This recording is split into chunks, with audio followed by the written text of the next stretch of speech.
Friends આજના વિડિયોમાં આપણે being plus noun વાળી ફોર્મ્યુલાનો અભ્યાસ કરીશું। being આને વચાય being B E I N G being એટલે થાય થઈને હોઈને અથવા તો બની। being પ્લસ નાઉન તો નાઉન તરીકે કોઈ પણ વ્યક્તિ અથવા વસ્તુનું નામ આવી શકે। તમે ઘણીવાર છે ત્યાં ટી-શર્ટમાં જોયું હશે being human being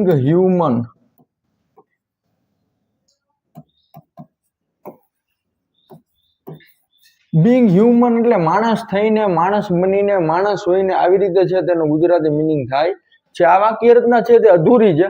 આના પછીની આપણે જે વાક્ય રચના ભણીશું તે ત્યારે આ વાક્ય રચના છે તે પૂરી થશે। એક્ઝામ્પલ છે એક વિદ્યાર્થી થઈને થઈને એટલે થાય being વિદ્યાર્થી એટલે સ્ટુડન્ટ being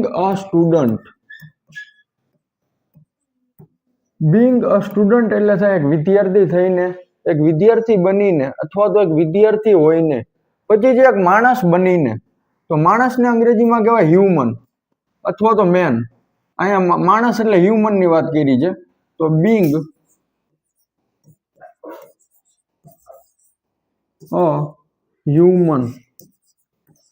a human એટલે થાય એક માણસ બનીને। એના પછી જે ત્રીજું એક્ઝામ્પલ છે એક ભારતીય થઈને એટલે થાય being થઈને હોઈને અથવા બનીને એટલે થાય being। ભારતીય એટલે ઇન્ડિયન ઇન્ડિયા એટલે ભારત થાય પણ ભારતીય એટલે ઇન્ડિયન being an Indian અહીંયા એન આર્ટિકલ લાગશે કારણ કે આગળ આઈ આવ્યું એટલે being an Indian એટલે એક ભારતીય થઈને એક ભારતીય હોઈને અથવા તો એક ભારતીય બનીને। એના પછી આપણે નેક્સ્ટ એક્ઝામ્પલ જોઈ એક ડોક્ટર બનીને ડોક્ટર એટલે ડોક્ટર ને બનીને એટલે being તો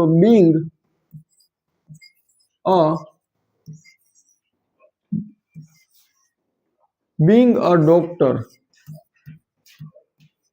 એટલે થાય એક ડોક્ટર થઈને એક ડોક્ટર બનીને અથવા તો એક ડોક્ટર હોઈને। પછી જે મારો મિત્ર થઈને મારો મિત્ર એટલે માય ફ્રેન્ડ થઈને એટલે being તો being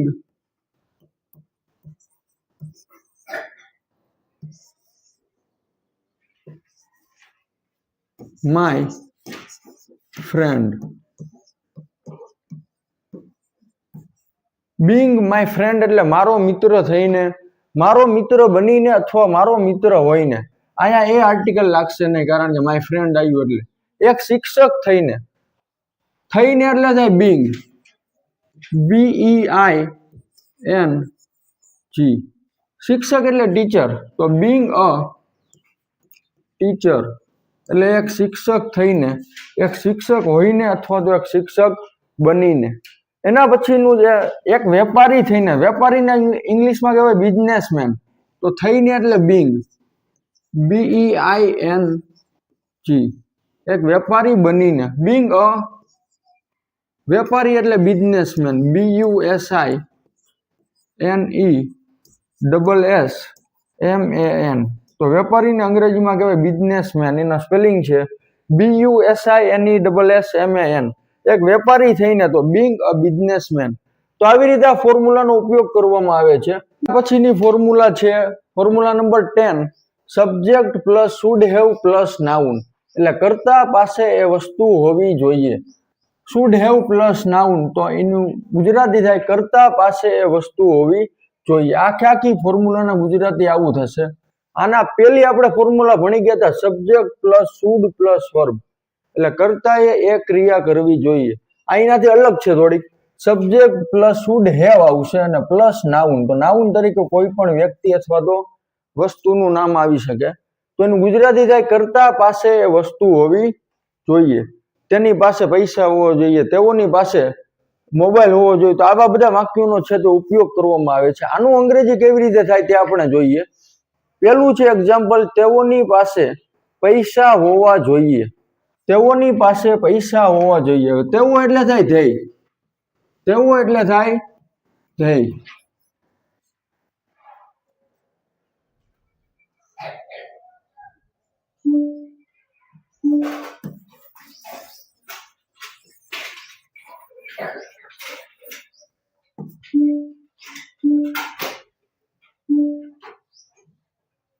એના પછીની ફોર્મ્યુલા નંબર 10 છે subject plus should have plus noun.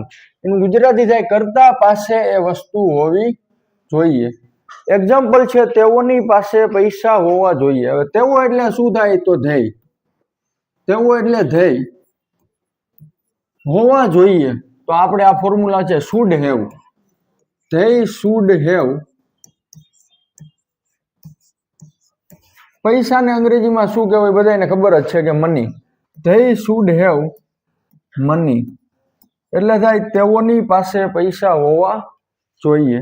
એના પછી જે તમારા પાસે પુસ્તકો હોવા જોઈએ તો છેલ્લે હોવા જોઈએ આવે ને અહીંયા પાસે આવશે એટલે આ ફોર્મ્યુલાનો ઉપયોગ કરવામાં આવે. તમારા પાસે એટલે યુ હેવ. તમારે એટલે યુ થાય અને યુ શુડ હેવ તમારા પાસે તો you should have.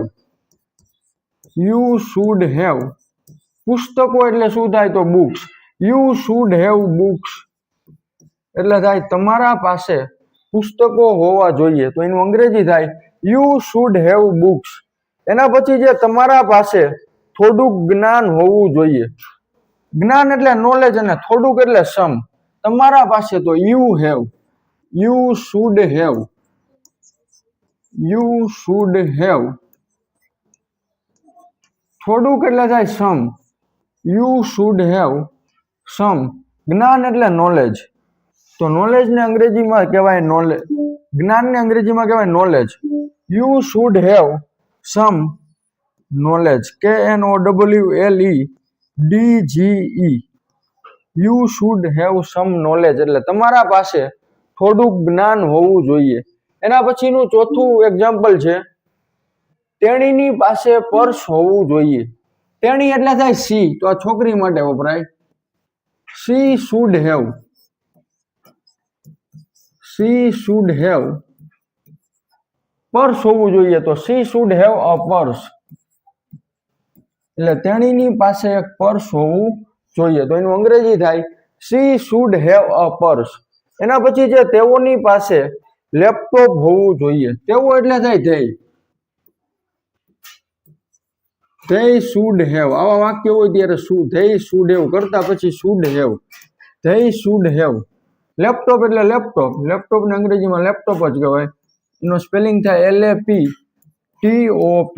They should have laptop એટલે તેઓની પાસે લેપટોપ હોવું જોઈએ. તેઓની પાસે મોબાઈલ હોવો જોઈએ તો એનું અંગ્રેજી થાય ધેય શુડ હેવ મોબાઈલ. એના પછી છે હવે આ 6ઠી 7મી અને 8મું જે વાક્ય છે એ મિક્સ વાક્ય છે. ફોર્મ્યુલા નંબર જે 9 અને 10 ભણ્યા એ બંનેનું મિક્સ છે તો આપણે જોઈ. એક વિદ્યાર્થીની થઈને આકાંક્ષા પાસે પેન હોવી જોઈએ. એક વિદ્યાર્થીની થઈને એનું અંગ્રેજી થાય બીંગ અ સ્ટુડન્ટ. એક વિદ્યાર્થીની થઈને તો બીંગ અ સ્ટુડન્ટ. અહીંયા આકાંક્ષા છે એટલે અહીંયા વિદ્યાર્થીની આવ્યું. બીંગ અ સ્ટુડન્ટ આકાંક્ષા પાસે પેન હોવી જોઈએ. આકાંક્ષા એટલે આકાંક્ષા.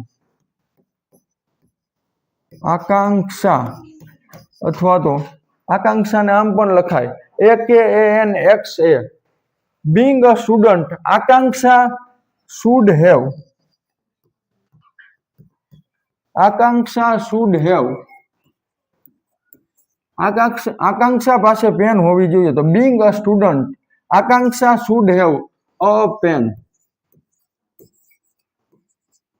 એક વિદ્યાર્થીની થઈને આકાંક્ષા પાસે પેન હોવી જોઈએ તો એનું અંગ્રેજી થાય બીંગ અ સ્ટુડન્ટ આકાંક્ષા શુડ હેવ અ પેન. એના પછી આપણે જોઈએ 7મું વાક્ય.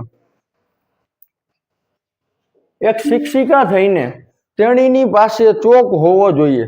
શિક્ષિકા એટલે ટીચર તો એક શિક્ષિકા થઈને એનું અંગ્રેજી થાય બીંગ અ ટીચર.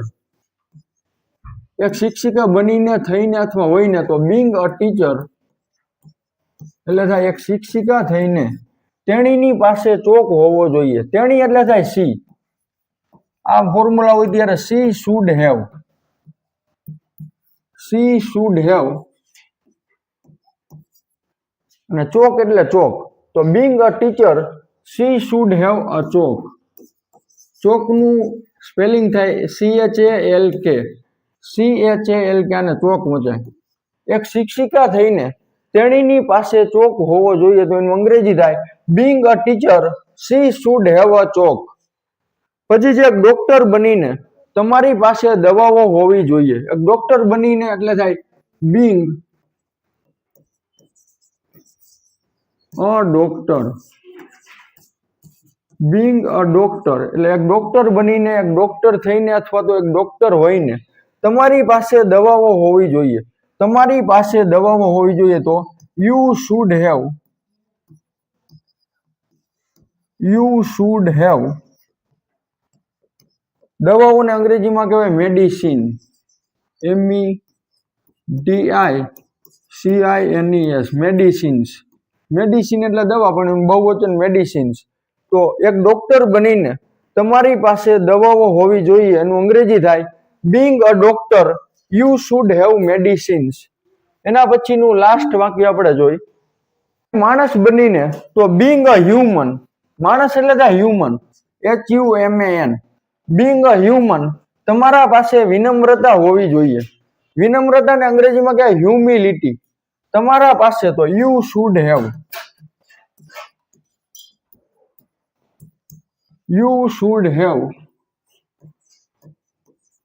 વિનમ્રતા તો એને અંગ્રેજીમાં કહેવાય હ્યુમિલિટી.